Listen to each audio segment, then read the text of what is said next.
নমস্কার।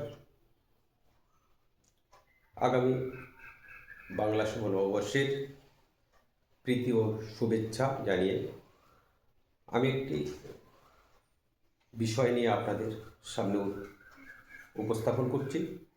আমার এই বিদ্যালয়ে একজন তৃতীয় শ্রেণীর ছাত্র,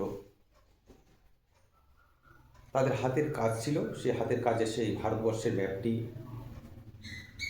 সুন্দর করে তৈরি করে নিয়েছে। এটা আপনাদের না দেখিয়ে আমি থাকতে পারলাম না। তার কারণ, এত নিখুঁতভাবে একটা ক্লাস তৃতীয় শ্রেণীর ছাত্র এই ধরনের একটা কাজ তৈরি করতে পারে, যা আপনারা না দেখলে ভাবতে পারবেন না। ছাত্রদের মধ্যে যে কত মেধা লুকিয়ে আছে, এটাই তার প্রমাণ।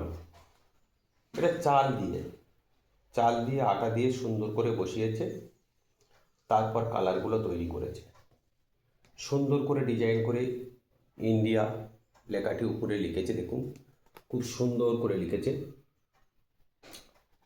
আপনারা সবাই তাকে আশীর্বাদ করুন,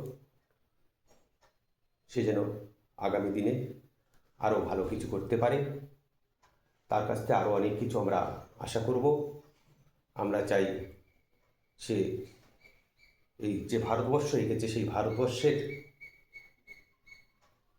বুকে তথা ভারতবর্ষ ছেড়ে আরও দেশ বিদেশে তার নাম খ্যাতি আগামী দিনে ছড়িয়ে পড়ুক, এটুকুই আমার বলার ছিল। আমি গর্বিত আমার বিদ্যালয়ের ছাত্রছাত্রীরা এত সুন্দর হাতের কাজ করতে পারে। থ্যাংক ইউ, ধন্যবাদ। আবার আপনাদের সবাইকে আগামী বাংলার শুভ নববর্ষ জানিয়ে শুভেচ্ছা জানিয়ে আজকের মতো এখানে সমাপ্তি করলাম।